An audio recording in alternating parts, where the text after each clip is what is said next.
Viva Voz, com Vera Magalhães.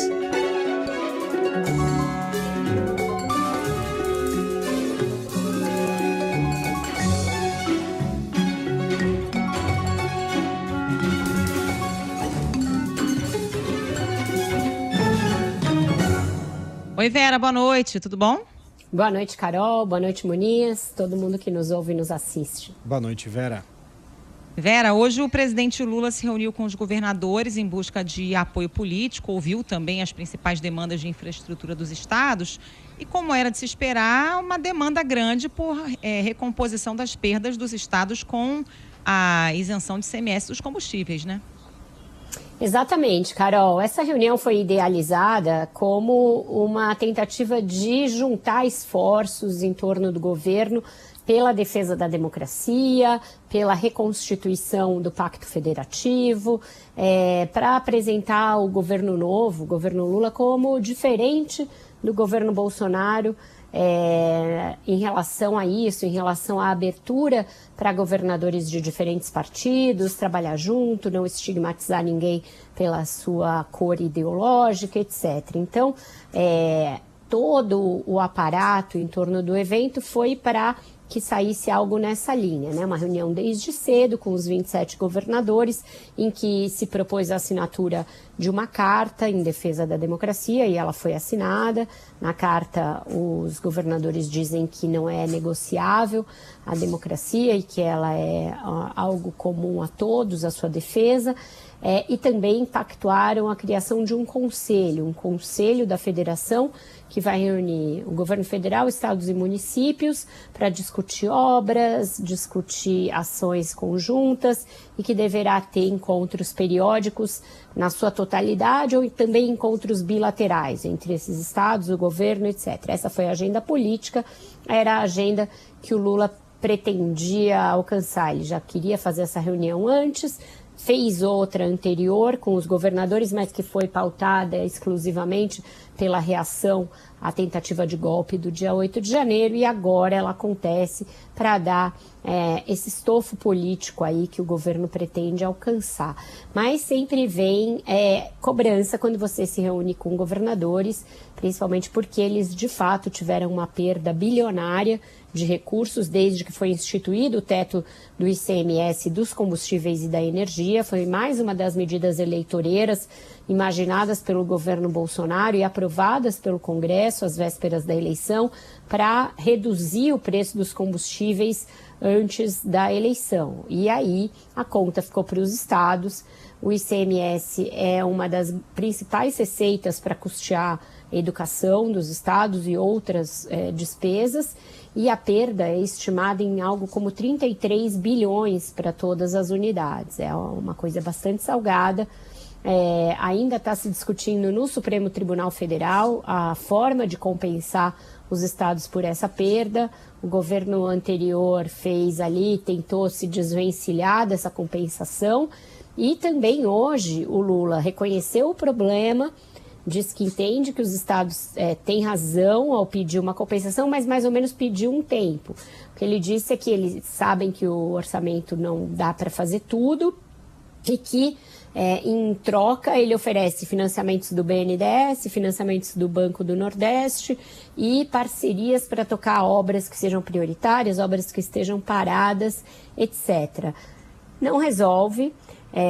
Quando se fala de obras, é um tipo de despesa, e quando você fala da receita de ICMS, ela banca outro tipo de despesa, justamente a despesa como os gastos com educação. Então não são coisas compatíveis, uma coisa não compensa a outra, e o que se pode fazer em termos orçamentários para obras é muito pouco, é residual, é algo como uma emenda, um convênio, a retomada de uma obra aqui, outra ali, uma parceria, quando essa receita do ICMS é algo que é do cerne, do core dos gastos dos estados. Então, foi uma boa reunião, tirou-se a foto, o Lula obteve a carta, obteve esse apoio na defesa da democracia, todo mundo falou em consonância, mas essa questão do ICMS segue sendo uma água no chope, um assunto que ainda está por ser decidido. Não teve nenhuma proposta do governo federal, nem de rever o teto e nem da forma de compensar os estados por essas perdas. Vera, também hoje foi divulgado ali o relatório da intervenção, né, sobre o qual a gente falou aqui nos últimos dias, relatório coordenado pelo interventor Ricardo Capelli. O que você destaca aqui, que mais te chamou a atenção nesse documento? Ele fala em negligência, né, Muniz? Aponta o dedo para algumas figuras em particular, como eu já tinha dito que aconteceria, nomeando, por exemplo, o ex-ministro da Justiça, ex-secretário de Segurança Anderson Torres como principal responsável pela falta de articulação e a falta de um plano que levasse a proteção dos prédios públicos naquele dia. A principal preocupação desse relatório, que eu acompanhei bastante a consecução durante a semana e a forma cuidadosa com que estava sendo tratado isso, é não generalizar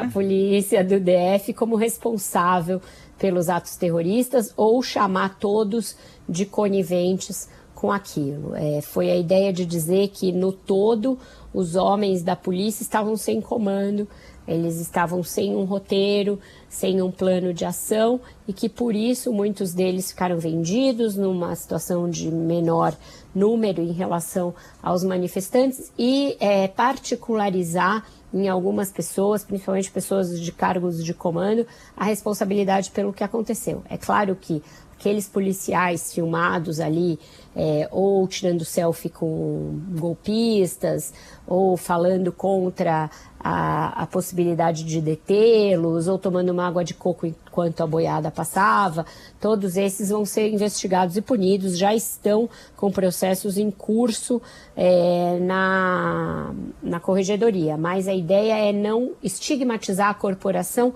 justamente para permitir que ela seja trazida de volta para cumprir as suas obrigações, para obedecer o novo secretário, porque vai haver uma transição na semana que vem. A intervenção acaba, o secretário assume e precisa haver aí uma linha de comando que não tenha dissoluções sem isso. O que esse relatório vai ser importante é para subsidiar as investigações que estão em curso. Ele tem ali muitas imagens, tem muitos documentos, tem imagens de drones que mostram o número de policiais, tem imagens de quem fez o quê, depredando as instalações do Congresso, as do Palácio e as do Supremo.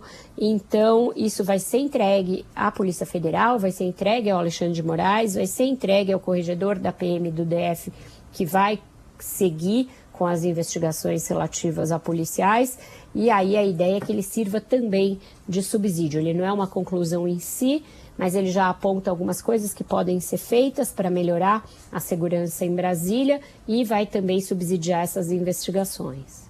E o pacote da democracia, que ele é apresentado pelo ministro Flávio Dino, vai ficar para a semana que vem, Vera? Tem alguns detalhes ali que o Lula ainda tem que bater o martelo, é isso?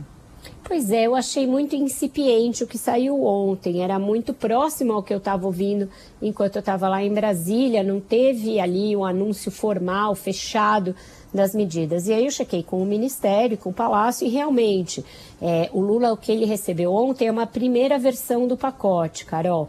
E qual é a principal dúvida que ainda segue indefinida? Aquela que eu falei aqui nos últimos dias, sobre se a tal Guarda Nacional vai ser uma guarda civil ou militar. Vai caber ao Lula bater o martelo, então eu comprovei, chequei essa informação que eu já tinha e que foi confirmada, e isso deverá ser feito na semana que vem. Então ele vai pegar essas primeiras minutas, ver o que é projeto de lei, o que é PEC, o que é MP, mesmo porque não se pode votar nada agora, o Congresso está ainda em recesso, então esses primeiros dias antes da volta do Congresso, né, na segunda e na terça ainda não volta, vão ser usados para arredondar esse pacote e para entregá-lo já com a definição quanto a qual será a natureza dessa Guarda Nacional. Tem divergências com os próprios governadores em relação a isso. A governadora em exercício do DF, que tem sido super colaborativa com a intervenção e com o governo federal, não gostou desse modelo. Ela acha que ele briga com as atribuições que são das polícias do DF. Então, tudo isso deve ser arredondado e anunciado melhor, mais detalhadamente, já com os projetos na semana que vem. Vera, seguindo aí nas investigações a respeito do dia 8 de janeiro, teve avanços, aí teve uma operação da Polícia Federal, né, que mirou alguns dos nomes que chamaram a atenção nas últimas semanas, né? Uma ação de busca e apreensão contra o sobrinho do Bolsonaro, Léo Índio, e a prisão daquela senhora chamada de Fátima de Tubarão, que também viralizou bastante desde os atos do dia 8, né? Dona Maria de Fátima foi presa, né? Ela estava ali sendo louvada pelos golpistas, porque foi uma das que invadiram o Supremo Tribunal Federal. Diz que tinha defecado, inclusive, no prédio, estava se orgulhando de ter defecado no prédio do Supremo Tribunal Federal. Esse é o nível das pessoas que se diziam patriotas e estavam orgulhosas dos seus feitos, produzindo provas contra elas mesmas nas redes sociais. E, graças a essas provas, Dona Fátima foi presa, teve uma busca e apreensão contra si, a gente soube da capivara dela, né? Que não é nem um pouco pequena. Tem aí uma lista cidadã de antecedentes bem, né, criminais. É a nossa cidadã de bem de Tubarão, que ia pegar o Xandão, ela também diz isso no vídeo. Ela já foi condenada por tráfico de drogas, na ocasião não cumpriu a pena de prisão de 3 anos, a que foi condenada, trocou isso por outros tipos de penas, por penas alternativas, mas não se emendou e foi lá participar de atos golpistas. Ela também tem denúncias por estelionato, por falsificação ideológica, toda uma ficha corrida de quem não tem nada de cidadão de bem. Aliás, ali, entre aquelas mais de 5 mil pessoas, não havia nenhum cidadão de bem, porque cidadão de bem não faz aquilo e não faz depredação contra a democracia. Então, foi presa. E outros que também usaram as redes para se vangloriar estão tendo essas imagens usadas para provar o que fizeram. Foi preso também o que tirou as togas dos ministros do Supremo. A gente em breve deverá ter a prisão da moça lá que provavelmente vandalizou a Estátua da Justiça. O do relógio já foi preso e assim cada um deles vai pagar pelos seus crimes e pagar exemplarmente. E agora o sobrinho do Bolsonaro, alvo de busca e apreensão, Léo Índio. Outro, né? Outro que também achou que estava lacrando ao mostrar nas redes sociais que estava em cima do teto do Congresso Nacional, junto com os vândalos. Depois refez a legenda para dizer que não tinha nada a ver com a depredação, na tentativa de escapar das garras da justiça, mas não conseguiu. Uma busca e apreensão contra si. O Léo Índio, ele é sobrinho, na verdade, da ex-mulher do Bolsonaro, mas usa o sobrenome do Bolsonaro. Usou, inclusive, para ser candidato a deputado distrital nas últimas eleições. Teve poucos votos, não se elegeu, mas é alguém que sempre usou esse parentesco para ganho próprio. Ele conseguiu um emprego num gabinete, ele circulava livremente no Planalto, tem mais de 50 entradas para audiências no Planalto, sem que se saiba direito que tipo de interesses ele estava advogando por lá, muito próximo dos filhos do Bolsonaro, e agora vai responder também pela participação nesses atos. Teve uma busca e apreensão contra ele. Vera, já estamos em cima do laço aqui da hora, vamos para a música?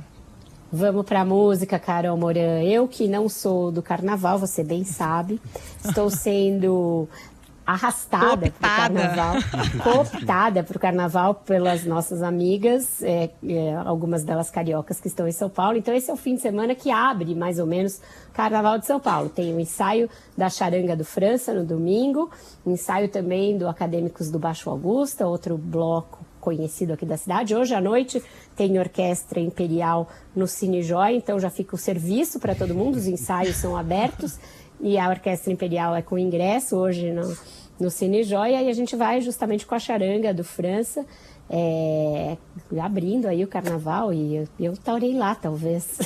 Quero fotos, imagens, hein? Registros. Pois é. Tchau, gente. Um ótimo fim de semana para todos. Beijo, Vera. Bom bloco, hein? Divirta-se. Obrigada. Tentarei.